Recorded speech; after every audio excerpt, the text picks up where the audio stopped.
US कहानी channel देखने वालों को खुशामदीद कहते हैं। रोज़ एक नई कहानी सुनने के लिए हमारे चैनल को सब्सक्राइब कर लें। शुक्रिया। हमारे गांव में जब फसल कट जाती और अनाज के ढेर खेतों में चमकने लगते, किसानों की आंखों में भी चमक आ जाती। साल भर का अनाज घर में ज़ख़ीरा कर लिया जाता। तभी मेले का मौसम आ जाता। इस बार भी मेला सच गया। गांव की दूसरी लड़कियों के साथ मैं भी मेला देखने गई थी और इसके तीखेपन पर दिल हार कर आ गई। जिस भी जगरी से इसने अपना गुड़ा जलाते हुए अलाव से पार किया था, वह जवान मर्दों का ही काम था। अलाव क्या था? आग का दरिया था कि जिसमें वो घोड़े पर बैठा देवताओं की शान से गुजरा था। मैंने इसी वक्त कसम खा ली थी कि शादी करूंगी तो इसी शेर दिल से, वरना जहर खाकर मर जाऊंगी। जहर खाने की नौबत ना आई और मेरी शादी नो शेरा से हो गई। वो मुझे अपने मजबूत और कद्दावर घोड़े पर बिठाकर अपने गाँव ले गया। अब हम एक ऐसे बंधन में बन चुके थे कि सिर्फ मौत ही हमें जुदा कर सकती थी।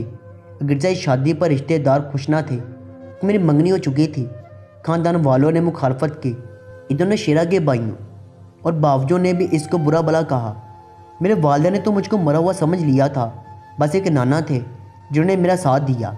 इस बुजुर्ग के हमरा हो जाने के बाद हमने किसी की परवाह नहीं की। मेरी माँ मुझे बचपन में ही नाना नानी को सौंपकर खुद दूसरी शादी करके चली गई थी। नौशेरा के माँ बाप भी इसके बचपन में ही मर चुके थे। मुझतो प्यार से हम दोनों मरहूम थे। मुझे अपनी मंगनी टूटने का ज़रा दुख ना था जिस बाप ने पढ़कर खबर ना ली। इसके भाई के बेटे की दूसरी बीवी क्यों बनती? अब्बा ने नाना पर बहुत दबाव डाला, मैं वो डट गए। कहा कि इसको पाल पोस कर बड़ा हमने किया। तुमने तो ईद बरात पर भी एक टका बच्ची के हाथ पर ना रखा। अब वारिस बनने आ गए हो। मेरी नवासी 18 वर्ष की हो चुकी है। ज़बरदस्ती ले जाओगे तो मैं कोर्ट चला जाऊंगा। देखता हूँ कि तुम कैसे करते हो कुंदनी की शादी अपने भतीजे से। नाना की दिलेरी से मैं एक जहन्नम से बच के जिसके साथ मेरा बाप शादी करना चाहता था, वो पहले से 5 बेटियों का बाप, मुझसे उम्र में मखज, औलाद नरीना की चाह में दूसरा ब्याह रचाना चाहता। दुगना था। मामला आसानी से ख़त्म हो गया। नाना नौशेरा से मुतमईन था कि किसी तौर पर कमाकर 2 वक्त की रोटी का बंदोबस्त ही कर लेगा।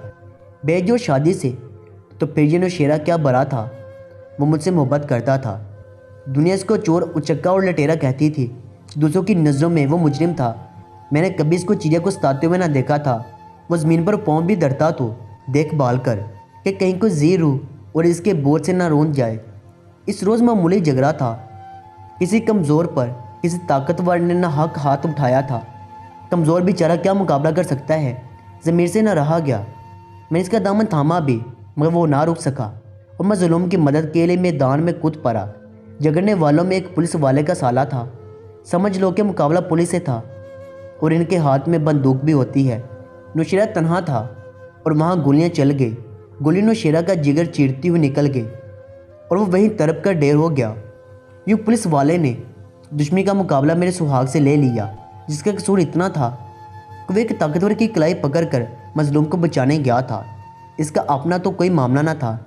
गिनती जिल्द ज़िंदगी के खूबसूरत दिन तमाम हो गए। एक मेरा मुन्ना राजा ही मेरा गमगसार था। कैसे कहूँ कि इसके बाद मुझ पर क्या बीती। राजा की पैदाइश से पहले भी मैंने नौशेरा को कोई जुर्म करते ना देखा था। वो कसम खाकर कहता था, लोग झूठ कहते हैं। मैंने कभी चोरी नहीं की, झूठ नहीं बोला, किसको नहीं सताया। यूँ ही बस दुश्मनी में हवालात पहुँचा दिया जाता हूँ। बेटे की पैदाइश से इतना खुश था कि रात को उठ कर अल्लाह ताला के हज़ूर सजदे शुक्र अदा किया करता था। कहता था कि खुदाया तूने ये नेमत बिन मांगे दी है। मेरे जिगर के टुकड़े को कोई दुख ना देना और ना इसका दुख मुझको देना। नौशेरा के मरने के बाद मेरी दुनिया अंधेरी हो गई। गम सहने को तन्हा रह गई। ज़माने को यकीन दिलाने की कोशिश की कि मेरा साथी बुरा ना था, वो मुजरिम ना था। किसने यकीन ना किया। इसके मरने के बाद भी मुझसे नफरत भरा सलूक किया। वो बर्ताव किया जो मुझमें से किया जाता है। गोया इसकी बेवा होना भी जुर्म था जिसकी मुझको सज़ा मिल रही थी। जिस दर जाती वही दर बंद मदद की दरख्वास्त करती, वो मुंह फेर कर चल देता। रफ्ता रफ्ता भूख ने मुझे न ढहाल और राजा को अधमुआ कर दिया। 2 साल का राजा 6 माह का नजर आने लगा। इसकी टांगें सूखने लगी। चलने फिरने से मजबूर हो गया। जिसम पर हर तरफ हड्डियाँ और खाल थी। खुराक की कमी से इसको सूखे की बीमारी हो गई। औरतें इसकी परछाई से अपने बच्चों को बचाने लगी। लोग हम माँ बेटे से यूं डरने और नफरत करने लगे जैसे हम इंसान ना हो। बहुत प्रीत हूँ। थक हाकर मैंने ये फैसला किया कि अब मैं ये गांव छोड़ दूंगी। नाना के इंतकाल के बाद अब मेरा यहाँ कौन रह गया था। ऐसी जगह रहने से क्या फ़ायदा कि जहाँ किसी को मुझसे हमदर्दी नहीं थी। इन्हीं दिनों ने शेरा के 2 चचा जात भाई अपने बाल बच्चों के साथ शहर जा रहे थे। इनका ख्याल था कि वो वहाँ मेहनत मजदूरी करेंगे और जब इतना रुपया जमा हो जाएगा कि वीज़ा खरीद सके तो दुबई चले जाएंगे। मैंने भी इनके साथ जाने का फ़ैसला कर लिया। इस तरह मैं कराची तक पहुंची। ये एक अलग दास्तान है। शहर जाकर इन्होंने गरीबों की बस्ती में झुग्गियाँ डाल ली।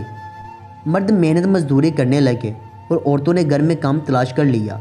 मैंने भी कई बंगलों और कई कोठियों के दर खटखटाए कि मुझको काम चाहिए। वो पूछ के क्या इस बीमार बच्चे को भी साथ लाओगे? जी हाँ बेगम साहबा, क्योंकि मेरे पीछे इसको देखने वाला कोई नहीं। तब बेगम माद फौरन इनकार कर देती, अगर बच्चा लाओगे तो हम तुमको मुलाजिम नहीं रख सकते। बच्चे के बगैर ही काम पर आना होगा। कई दिन यूं ही गुजर के हर दर से मायूस लौटा दी गई।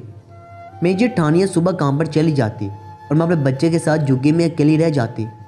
कूड़े के ढेर को लकड़ी से खरीदती के शायद किसने बासी डब्बा रोटी छापर में ला फेंकी हो। भूख से तंग आकर मैंने फैसला कर लिया कि बच्चे को झुग्गी में ही छोड़कर काम पर चली जाया करूँगी। दोनों बावजों के बच्चे बड़े थे, वो भी कोठियों में काम पर लग गए। अगर मुझे भी अपने लगते जिगर को ज़िंदा रखना था, झुग्गी में मैं रहती थी। इसके सामने ही एक और झुग्गी बनी हुई थी जिसमें एक गदागर औरत अपने बच्चों के साथ रहती थी। वो और इसका लंगड़ा शोहर भीख मांगने जाते थे। कभी अपने बच्चे साथ ले जाते और कभी झुग्गी में छोड़ जाते। ये औरत मेरा हाल देख रही थी। इसको अंदाज़ा हो गया कि बहुत मजबूर हूँ। वो बोली, अपना छोटा बच्चा लड़की के पास छोड़ जाती हूँ। तुम भी मेरी बेटी के पास बच्चा छोड़कर काम पर चली जाया करना। इसकी लड़की 8-9 साल की थी। ये औरत अक्सर मुझको खाना भी दिया करती। वो मुझ पर तरस खाती और मैं उसे अपना हमदर्द समझती थी। एक दिन इसके शोहर, जब जिस्म पर तरफ हड्डियाँ और खाल थी, खुराक की कमी से इसको सूखे की बीमारी हो गई। औरत इसकी परछाइयों से अपने बच्चे को बचाने लगी। लोग हम माँ बेटे से यूँ डरने और नफरत करने लगे जैसे हम इंसान ना हों। भूत प्रेत हों। थक हाकर मैंने फैसला ये किया कि अब मैं ये गांव छोड़ दूंगी। नाना के इंतकाल के बाद अब मेरा यहाँ कौन था। एक दिन इसके शोहर ने कहा, अगर तुम भी गदागारी कर लो तो अच्छा गुजारा हो जाएगा। तुम्हारा लड़का कमज़ोर है। लोग इस पर तरस खाकर तुमको पैसे दे जाएंगे। बस स्टॉप के पास एक चादर फुटपाथ पर बिछा कर बैठ जाना और बच्चा साथ बिठा लेना। मैंने इस काम से इनकार कर दिया क्योंकि भीख मांगने को मेरी ज़मीन ने गवारा न किया। ताहम अपना बच्चा इसकी लड़की के हवाले करके खुद काम पर जाने लगी। दरम्यान में वक़्त मिल जाता तो झुग्गी में वापस आकर बच्चे को देख जाती और कुछ खिला पिला भी देती। इस लड़की ने तो चांदी राजा का ख्याल रखा, फिर वो भी बेजार हो गई। इसने मेरे बच्चे की परवाह करना छोड़ दी। अपने छोटे भाई को उठाकर वो सड़क पर जा खड़ी होती। कभी मैदान में खेलते बच्चों के पास चली जाती और अपनी बोरियत दूर करती। राजा झुग्गी में अकेला पड़ा रहता। कई बार ऐसा हुआ कि मैं घर का काम करके जल्द वापस आई, देखा कि रात झुग्गी में नहीं है। वो किसी किसी कर मैदान के दरमियान पहुंच जाता और इंतज़ार में दो में हलकता रहता। तब एक बार वहां से गुजरते हुए कोई खुदा तरस बंदा इसको उठाकर छाँव में बिठा जाता। दूसरी झुग्गियों में से कोई औरत मैदान से गुजरती, इसके प्यासे लबों से पानी का कटोरा लगा देती, वरना वो यूं ही तड़पता रोता और जलता रहता। एक रोज़ बेगम ने पुलाव दिया और मैं दौड़ी दौड़ी मैदान की तरफ गई ताकि अपने बच्चे को गर्म गर्म खाना खिला सकूं। वहां पहुंचे तो राजा कहीं नजर ना आया। आंखों तले अंधेरा छाने लगा। वो झुग्गी में मैदान में इधर उधर दूर और नज़दीक कहीं भी नहीं मिला था। मैं दौड़ी हुई गदागर औरत की झुग्गी में गई। वो भी खाली थी, सिर्फ बांस और पुराने कपड़े लटक रहे थे। वो भिखारी लोग अपना सामान उठाकर कुछ कर गए थे। मेरा कलेजा फटने लगा। वो मेरे राजा को भी अपने साथ ले गए थे। शायद इस औरत के लंगड़े शोर का यही मंसूबा था जो अक्सर मुझको गदागारी पर उकसाया करता था।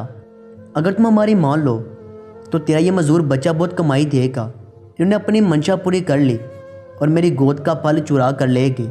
इन बेरहमों ने यह भी ना सोचा कि इसके बगैर मेरी ज़िंदगी कितनी अजियतनाक और वीरान हो जाएगी। एक राजा ही तो मेरी जान है।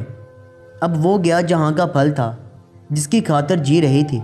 राजा को कहाँ कहाँ नहीं ढूंढा, पागलों की तरह सड़कों पे फिरती रही। इसको ढूंढते पुकारते पुकार नहीं बन गए, मगर वो ना मिला। भला कहीं खोए हुए लाल भी वापस मिलते हैं। ऐ काश उस वक्त बकारन ही बन जाती, अपने लाल को खुद से जुदा ना करती। दोस्तों, अगर आपको हमारी आज की वीडियो अच्छी लगी है तो वीडियो को लाइक करें और दोस्तों के साथ शेयर करें अगर आपने हमारे चैनल को सब्सक्राइब नहीं किया तो हमारे चैनल को सब्सक्राइब कर लें